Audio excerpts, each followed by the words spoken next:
So, let's see. Yeah, the presentation has started. It's a bit saturated, so I need to make sure. So, hello. How are you doing in this fine day, rainy day? Just a fantastic day for a presentation and to stay indoors. So, I am Matthew, and this presentation from Pentest Tools, we proudly present you an original production, or at least I think it's original. I didn't see anyone on the net presenting it. NightmareFactory. What is NightmareFactory?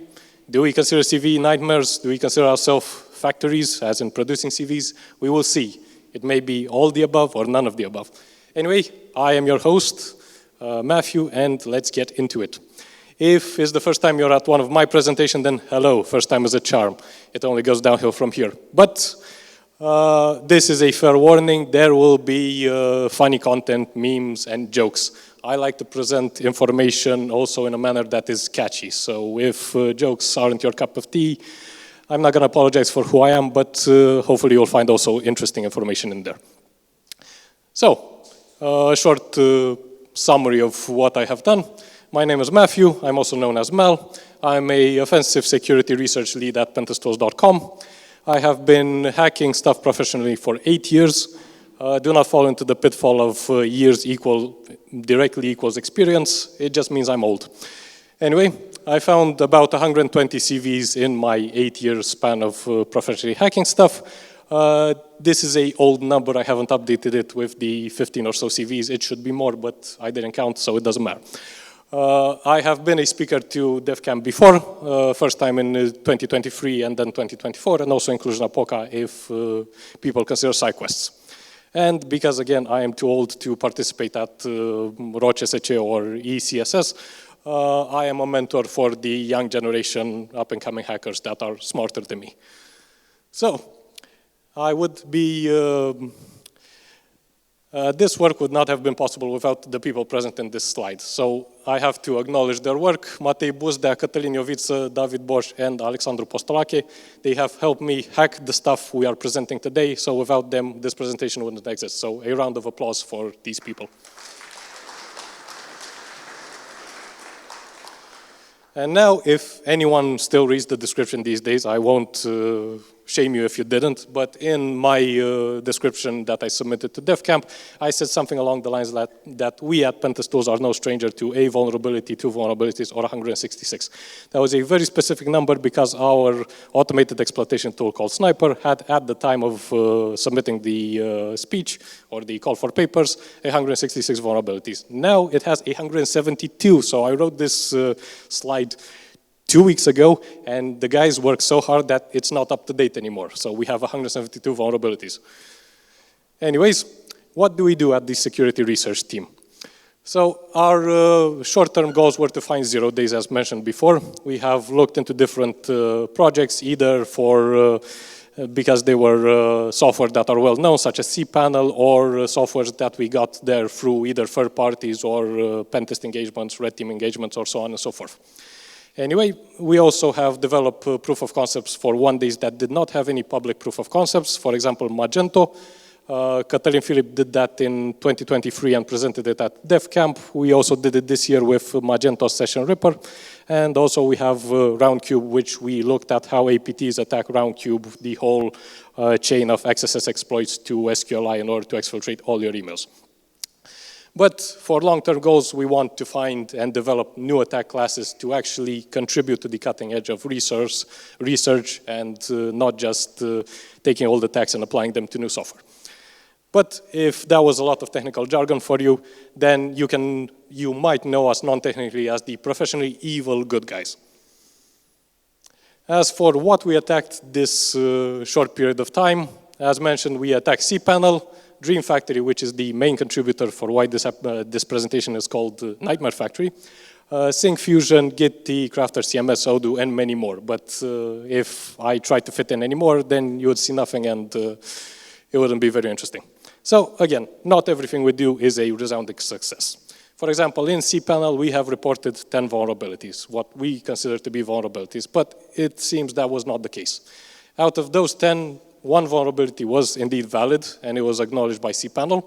1 vulnerability is still undetermined. We do not know if it's valid or not, and it's still being actively analyzed. I should email them again, but Yeah, until now, we don't have an answer. A vulnerability in a third-party software, which results in remote code execution, but because it's in a third-party software, the guys from cPanel were nice and said they would patch it, but they do not consider it a vulnerability in their software, which is legitimate. And the rest of the 7 vulnerabilities were considered self-remote code execution, self-symlink traversals, and self-cross-site scripting. And you may be going, Matthew, okay, I understand the first 2 that they sound very technical and remote code execution and symlink traversals may represent something, but why self-cross-site scripting? Well, surprisingly enough, in the past, cPanel had CVs awarded for self-cross-site scripting. So that was the only one I thought that would actually get a CV, but it did not. So let's go into the things that actually matter.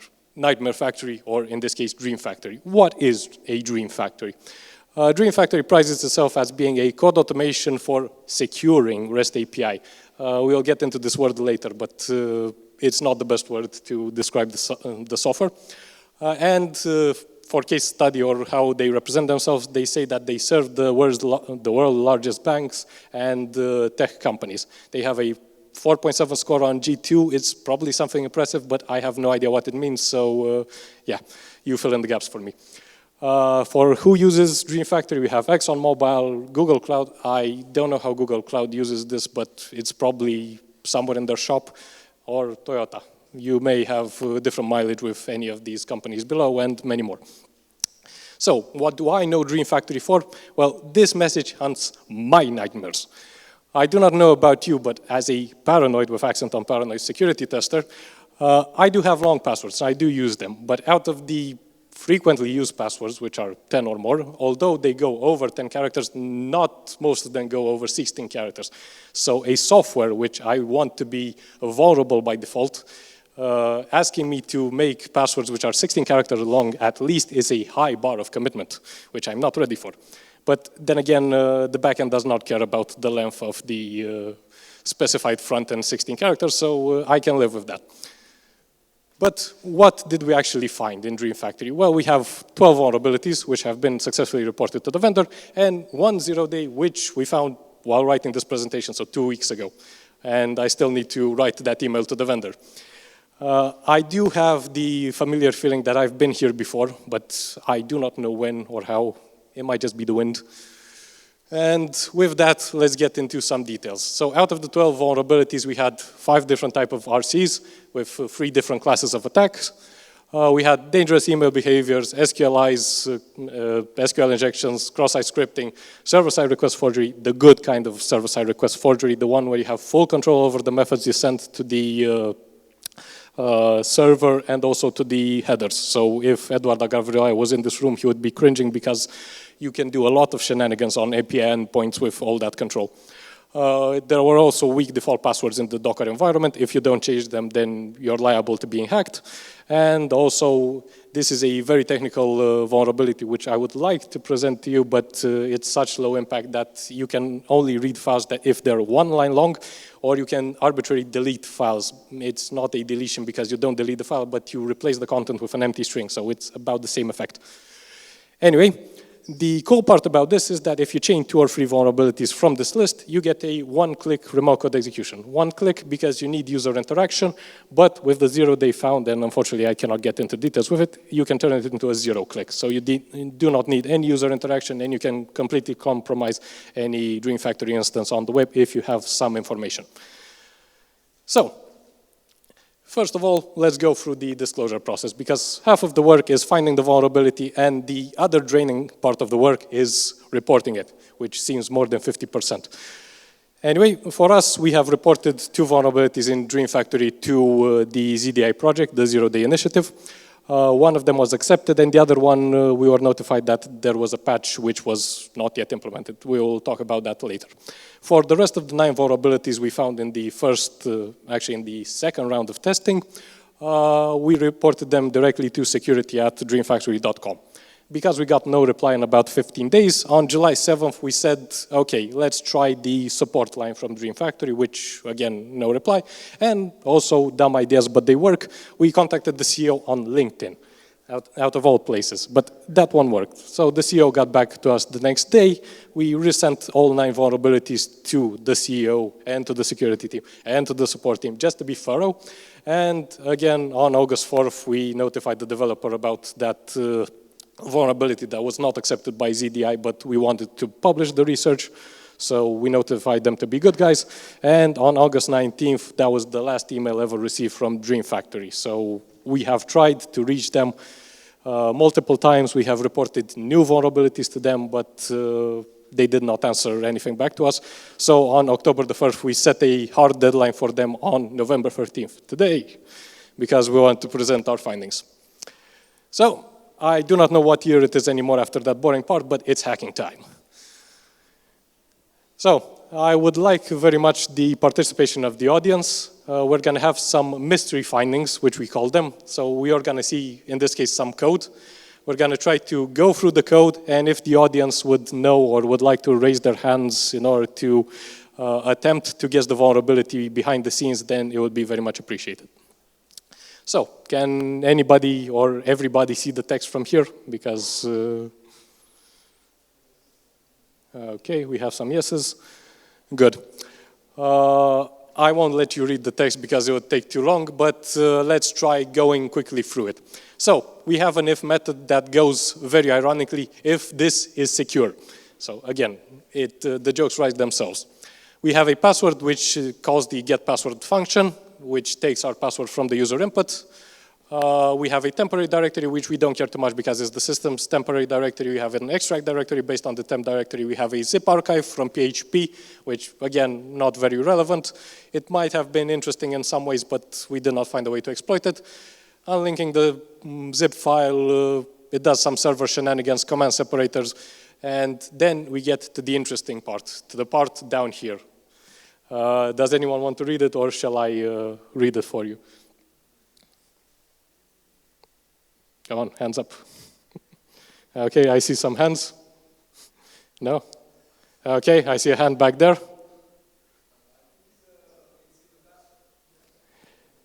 Sorry, could you say that a bit louder? It's an RC from the password, exactly. So in this line over here at the bottom, you have something called exec, which is PHP's way of saying execute system commands.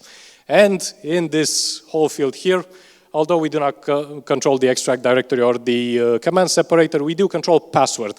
So because it's not sanitized in any way, we can just directly inject code. And this password is very much problematic. Again, it was in the is secure line of the code. The non-secure line is now vulnerable. Oh, the irony. Anyway, our request, if we want to actually obtain remote code execution, would look something like this. We do a post request to the system package component, which is the component where we found the code. And two things need to be present in our JSON request. We need to set secure to true in order to trigger the if statement. And also our password will need to have at least, I don't know, 8 characters long or something like that. But again, we can inject a semicolon or any other system separator, command separator. And in this case, we will write the ID command to opt DreamFactory public CMD out. Why do we write it to a file? Well, we didn't want to stress ourselves with reverse shells or other things. And this opt public path is the root directory for the web application. So we can just access it via the web in order to get the output of our commands. So command injection, perfect. And thankfully, the guys from DreamFactory have actually fixed this vulnerability. They used escape shell args. I still need to look over this patch if you can do flag injection in it, but for now, we'll consider it safe. So we have to thank Kevin for this patch for ZDI candidate 26589, and let's keep going to our next finding. So this finding is, we're not going to get into all the code. What you need to know is that the function is called select by request, which should be a bit of a hint. And the vulnerable code is in this section over here. It takes a condition, which does an array get on a criteria condition. There are some user control elements in there. And if the condition is not empty, it takes some parameters, and then it uses a builder that calls a SQL function. Does anyone want to wonder or guess what could be behind this and what could be exploitable? Injection. SQL injection, perfect. Yes, this As we can see, it creates a builder. A builder is a type of, I think it uses code igniter before, in the background. Builders are usually considered safe if you don't find a 0-day in the builder itself. But if you use a function such as where raw, which is a where function, but it puts raw statements in it. So practically, if you control any part of the where clause, you inject raw SQL statements in your SQL. And that is problematic, verily. Anyway, first time we found it, we went for a Boolean-based SQL injection, which looks something like this. The filter parameter is the problematic one. But if you keep searching, then you can find even better things. In this case, we found a union select, which just outputs our content directly into the response. So it would look something like this. In this case, we exfiltrated the database user, and if we look in the response, is this dfadmin at an IP from Docker. Again, if you like SQL injections, you probably would go for SQL map, and it would give you a time-based SQL injection, but please, for the love of God, look a bit deeper into it, optimize it. If you have a sleep, you can probably do a Boolean-based or an error-based SQL injection to optimize the exploitation process. Sometimes it's not an option, but if you love yourself, then please do not stop at time-based SQL injections. Okay, mystery findings 3 and 4 and 5, because when you have a class of attack, you usually have more endpoints that are vulnerable. We'll do things a bit differently here. We have a patch which has this line added to the code. So resource equals string replace ... with nothing. Does anyone want to wonder, I guess, what was the problem behind the scenes?